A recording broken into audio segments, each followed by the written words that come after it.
27 de septiembre de 2004, Ana Permanyer acude a una cita en el edificio Atalaya a las 6:15 de la tarde. Había quedado con la inquilina de un piso de su propiedad que tenía en el mismo edificio para alquilarle una plaza de parking y un trastero. Preguntó a su marido y a una de sus hijas si podían acompañarla, pero ambos tenían cosas que hacer y ella se dirigió sola a hacer esta gestión que pensó le tomaría unos 3/4 de hora, quedando con su hija que a la vuelta la acompañaría a hacer unas compras. La Atalaya es un edificio singular, construido en los años 70, situado en plena diagonal en el número 523. Lo forman 22 plantas de apartamentos, 4 sótanos y 2 plantas de locales y oficinas. Ana llega al edificio sobre las 6:05, saluda al portero y este la ve subirse al ascensor. Debía dirigirse a la planta número 18. A las 8 de la tarde, ante la tardanza, su hija se empieza a preocupar. Llama a su móvil, pero se lo había dejado en casa. El marido de Ana y su hija se dirigen a la Atalaya. Preguntan al portero, que dice que, en efecto, Ana llegó sobre las 6:05. Se saludaron y la vio subir al ascensor. Le piden que llame a la inquilina del 18J con la que tenía la cita Ana, pero nadie respondía al teléfono. Desde fuera ven que había luz en el piso y le insisten al portero que vuelva a llamar. Y después de unos cuantos intentos le cogen el teléfono. Pero la inquilina dice que había estado esperando toda la tarde, pero Ana no había llegado. La familia empieza a alarmarse y llaman a otros familiares y amigos por si saben algo de ella, pero nadie la había visto. Sobre las 12 de la noche acuden a comisaría a poner una denuncia por desaparición. Ana Permanyer, de 53 años, es psicóloga, está felizmente casada y tiene 4 hijos. Lleva una vida muy normal y familiar, no se le conocen enemigos. Tiene una característica peculiar: por una deformación de nacimiento le falta el antebrazo y la mano izquierda. La policía, al día siguiente, acude a hablar con la inquilina, la cual vuelve a decirles que Ana no se presentó a la cita. Les deja entrar en el piso e incluso les acompaña a los sótanos donde están el parking y el trastero, pero no hay ni rastro de Ana. La familia se moviliza y hacen carteles con la foto de Ana y un teléfono de contacto para ponerlos por la calle por si alguien la hubiese visto y les pudiese dar algún dato sobre su paradero.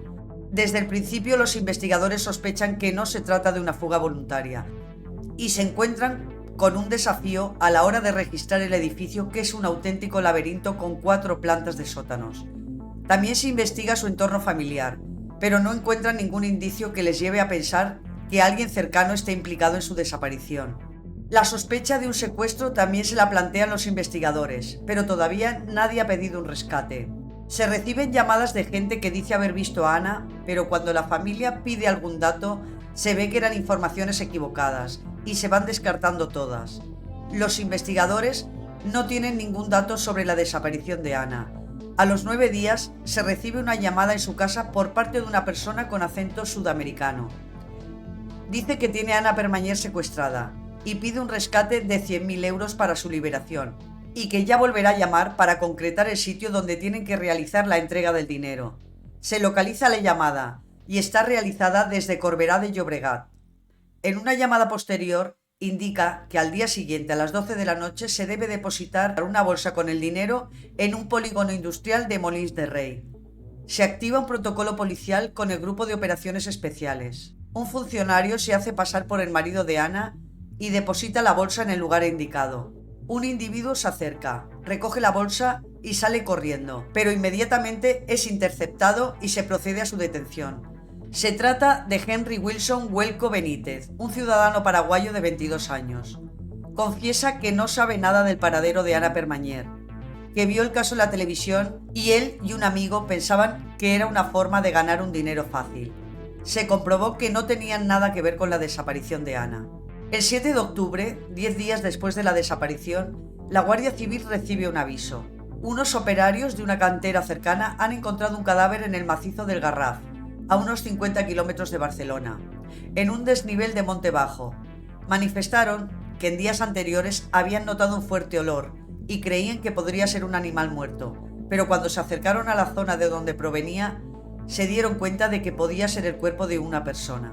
Se perimetra el lugar para preservar todos los indicios posibles y se llama al servicio de criminalística. El cadáver está envuelto en plástico en posición de cúbito supino con las piernas semiflexionadas. Sobresale una de las extremidades inferiores, ya en los huesos a causa de la descomposición. Está cubierto por varias capas de plástico y atado con un cable de color rojo. En el entorno no se aprecian rastros de forcejeo ni violencia, y se concluye que el cuerpo ha sido transportado hasta el lugar donde fue encontrado. La policía científica investiga los elementos con los que está envuelto el cuerpo: unas bolsas de plástico, cable rojo, una sábana bajera de color azul de la marca Texbond, trozo de cinta marrón que tapaban ojos, nariz y boca, una cazadora que le sujetaba los tobillos, un par de zapatos que coinciden con los que llevaba Ana el día que desapareció, una lona de plástico, una bolsa de golf con un anagrama de un árbol y el nombre de la quinta. En el cuerpo también se encuentran adheridos diferentes cabellos que se tendrán que analizar. Está en avanzado estado de putrefacción. La víctima presenta numerosos traumatismos craneales, aunque no fueron la causa de la muerte, que se produjo por asfixia por oclusión de las vías respiratorias. Se estima la data de la muerte entre 10 y 12 días antes del hallazgo del cuerpo. La investigación, que en un principio era por un posible secuestro, pasa a ser por homicidio. Se interroga a la familia y amistades de Ana sin encontrar ningún dato relevante que haga sospechar a los investigadores. Hacen gestiones para tratar de averiguar si había algún club de golf en España de nombre La Quinta, pero ninguno tenía ese anagrama. Incluso se contacta con el golfista Severiano Ballesteros para ver de dónde podía ser ese club de golf. Averiguan que es de Estados Unidos y se pide colaboración al FBI, que informan que es una cadena de clubs de golf.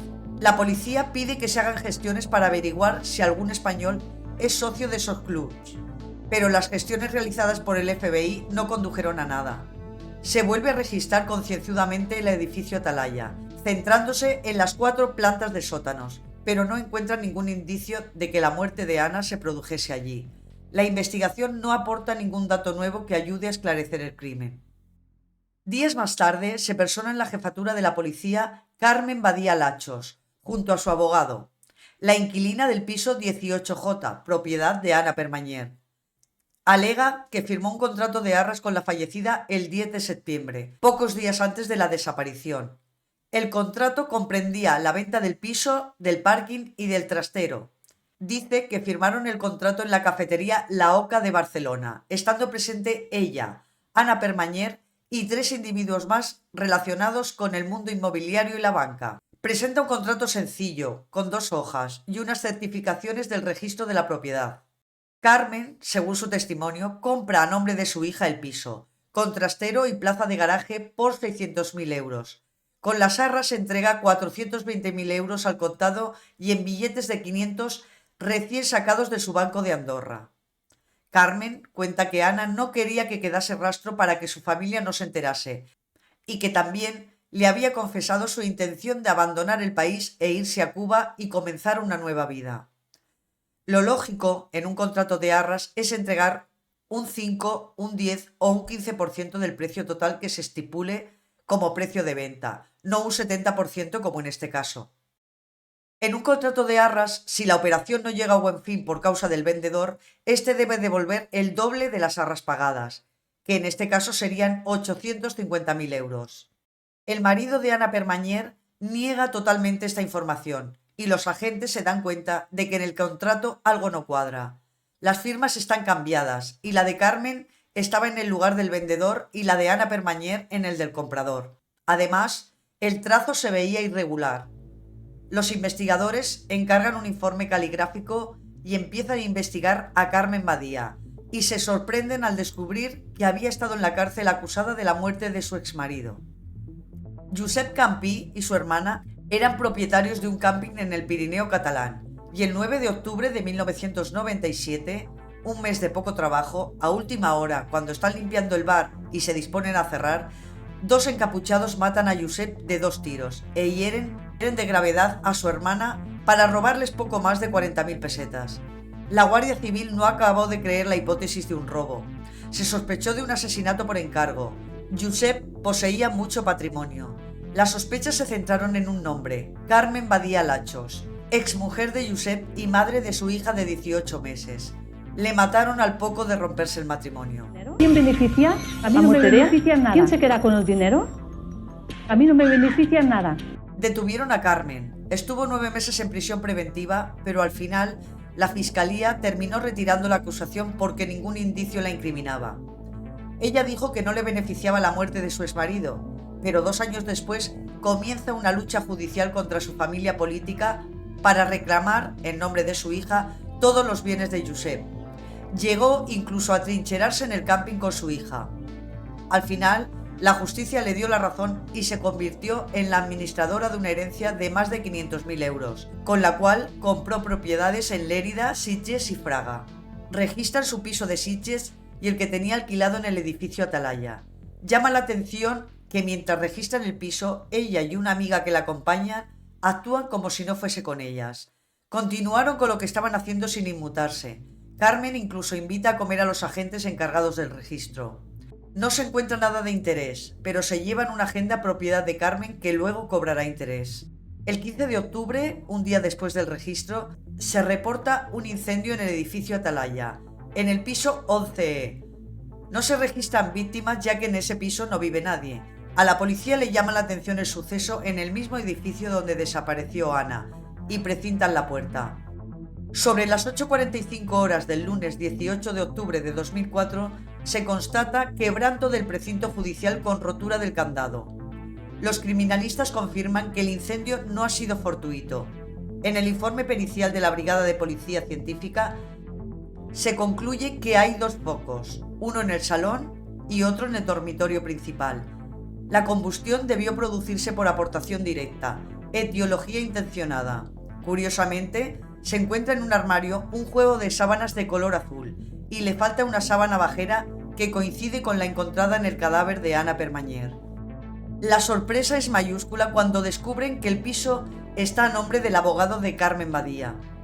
Ella vivió en el mismo piso durante un tiempo antes de alquilar el 18J a Ana Permanyer. El abogado recuerda que siempre tenía una llave en conserjería y cuando Carmen se va a vivir al piso, le dice que le va a pedir las llaves al portero porque no ve oportuno que tenga llave del piso donde ella vive, y que cuando se mudó al 18J no le devolvió los 2 juegos de llaves, sino solo uno, pero que hasta ahora no se había dado cuenta. Se le pone un seguimiento a Carmen Badía y los agentes comprueban que su círculo es bastante reducido. Tiene una amiga llamada Anabel Toyas que es de Fraga, su mismo pueblo, y casi siempre va acompañada de un señor de unos 70 años llamado Joan Sesplugas, que conoció a Carmen hace muchos años en Lérida. Joan le hacía de chofer, le recogía a su hija en el colegio, era su hombre para todo. Días después del crimen de Ana, diferentes personas de su entorno comienzan a recibir anónimos contándoles supuestos secretos que relacionan a la fallecida con ambientes sórdidos. El 29 de noviembre aparece una mujer sin conocimiento en un parque de Barcelona. Es socorrida por una persona y luego trasladada al Hospital Vall d'Hebron. Presenta una serie de golpes, erosiones y hematomas. Manifiesta que ha sido secuestrada a la salida de un centro comercial de Barcelona por 2 individuos, que la habían introducido en un coche y la habían trasladado hasta el parque donde apareció. La habían golpeado y robado la documentación. La víctima es una mujer de 45 años y vive en la avenida Diagonal, en el edificio Atalaya, piso 18J, y su nombre es Carmen Badía Lachos. Pero Carmen no había reparado en que llevaba días vigilada de cerca por agentes, y estos confirmaron que era totalmente falso, no hubo tal secuestro. Ella y Joan Sesplugues, después de dejar a la niña en el colegio, se dirigieron al centro comercial La Illa, en la avenida Diagonal. Carmen se baja del vehículo, entra en el supermercado Capravo y al cabo de un rato sale y se vuelve a subir en el coche. Luego se dirigen a la carretera de las Aguas y empiezan a meterse por caminos, y los agentes encargados de seguirle les pierden el rastro. Entonces deciden regresar a la puerta del colegio, ya que Joan y Carmen tienen que volver a recoger a la niña, y se dan cuenta de que aparece Joan Sesplugas solo a por la pequeña. La llaman a declarar sobre estas contradicciones y descubren otra Carmen diferente. Mientras antes se mostraba colaborativa, ahora pillada en la mentira, se niega a dar explicaciones y llegan a la conclusión que el falso secuestro ha sido un pretexto para abandonar Barcelona con la excusa de que tenía miedo por su vida, al sentirse ya presionada por la policía. Los investigadores se hacen un retrato de la personalidad de Carmen Badía y su capacidad de mentir y engañar. En las escuchas telefónicas entre Carmen y su amiga hay una que llama la atención por lo macabra y surrealista. Las dos bromean sobre cómo mataría una a la otra. Carmen dice que lo haría en el baño, en la bañera, golpeándola con un martillo, que cubriría el baño de plástico para no manchar nada, y comete un error. Dice que usaría una sábana como apareció el cadáver de Ana, con una sábana envolviéndole la cabeza, un dato que no había trascendido a la prensa. También nombra en tono jocoso al jefe de la investigación, el señor Mariño.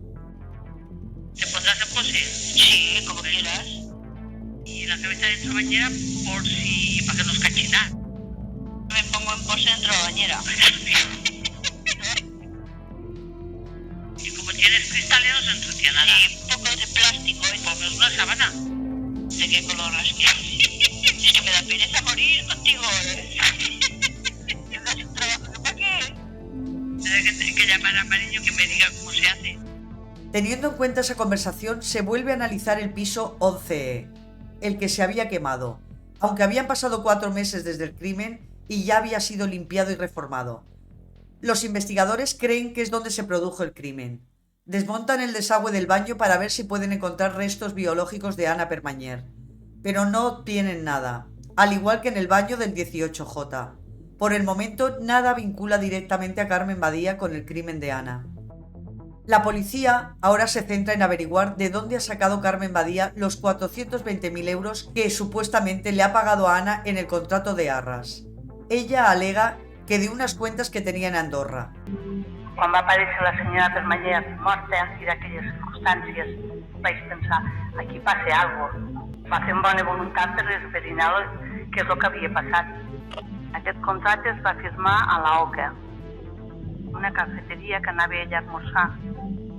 Hi havia un senyor, la senyora Ana Permanyer, i després estava el senyor Xicola i Mateu. Vaig anar a Andorra i vam fer la transferència des d'aquí. Se va fer tot des d'Andorra. Se va baixar 600.000 euros a través d'empreses que ja es dediquen a això. Se va baixar y se les va entregar a la señora Permanyer. Pero tras unas investigaciones se demostró que no había ningún movimiento de dinero. Los amigos que dijo habían estado de testigos en la firma del contrato niegan a la policía haber estado presentes. Queda claro que es una mentira de Carmen, y esa reunión para firmar el contrato no existió, y los investigadores ya no tienen duda de que el móvil del crimen de Ana fue el dinero que ahora reclama Carmen. Grafoanalistas forenses analizan las firmas de Ana Permanyer en el contrato de arras y llegan a la conclusión que Ana fue obligada a firmar en contra de su voluntad. También se utilizará la agenda de Carmen Badía recogida en uno de los registros para compararla con los anónimos que recibió la familia de Ana vinculándola con el mundo de la delincuencia. Y el resultado fue coincidente. Los anónimos fueron escritos por Carmen. Además, se reciben los resultados de análisis de los pelos encontrados en el cadáver de Ana y pertenecen a Joan Sesplugas, el hombre de confianza de Carmen. No había duda de que Joan estuvo implicado en el crimen o ayudó a envolver el cadáver. Casi un año después, con estas pruebas, se procede a la detención de Carmen Badía. Malament no porto maquillatge avui. M'ha donat temps. Joan Sesplugas y Anabel Moya como presuntos autores del crimen. Se cree que Ana fue asesinada en el piso 11E del edificio Atalaya por Carmen Badía y fue ayudada en el crimen por Joan Sesplugas y su amiga Anabel Moya o para trasladar el cadáver. El 18 de febrero de 2008 comenzó en la audiencia de Barcelona el juicio por el crimen de Ana Permanyer. Carmen Badía, con actitud desafiante, negó cualquier implicación en el asesinato. Joan Sesplugas también negó haber participado en el crimen y dijo no saber cómo pudieron aparecer sus cabellos en el cuerpo de la víctima. Anabel Moya Pérez también negó su implicación.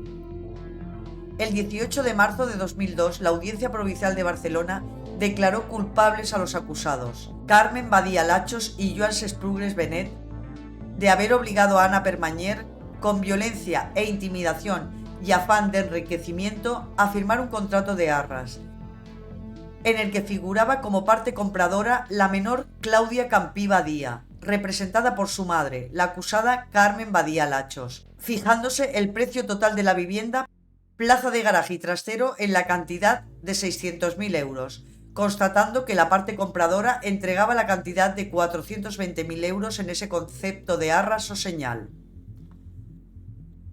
Asimismo, el jurado también declaró culpables a los acusados de haber provocado la muerte de Ana Permanyer tras golpearla con un objeto contundente en su rostro y cráneo, y haberle colocado 3 bolsas de plástico en la cabeza, a haberle causado con ello una asfixia mecánica por oclusión de los orificios respiratorios, impidiéndole el paso de oxígeno a la sangre y favoreciendo la acumulación de dióxido de carbono a nivel sanguíneo con la consiguiente acidosis respiratoria, y asimismo de haber causado la muerte sin que la víctima pudiera oponer defensa eficaz alguna, toda vez que carecía de la mano y antebrazo izquierdos y se hallaba aturdida por los golpes previamente recibidos, y aumentando de forma cruel e innecesaria su sufrimiento. Fueron condenados a sendas penas de 24 años de prisión. Anabel Toyas Pérez fue declarada inocente. En 2010 el Tribunal Supremo ratificó la sentencia. En 2012, Joan Sesplugues, de 85 años, después de 4 años en prisión, confesó a su abogada que él no había matado a Ana Permanyer, pero que había escuchado cómo Carmen Badía la mataba en la habitación de al lado. Pocos días después de esta confesión murió en su celda. El 11 de marzo de 2019, Carmen Badía, desde la prisión de Zuera, empezó una huelga de hambre indefinida que abandonaría al mes siguiente. Exigía su excarcelación por enfermedad grave. Hasta ese momento no había disfrutado de ningún permiso penitenciario. Otra de las artimañas de Carmen para seguir manipulando. Deberá cumplir condena hasta 2029. Saldrá de la cárcel con 72 años.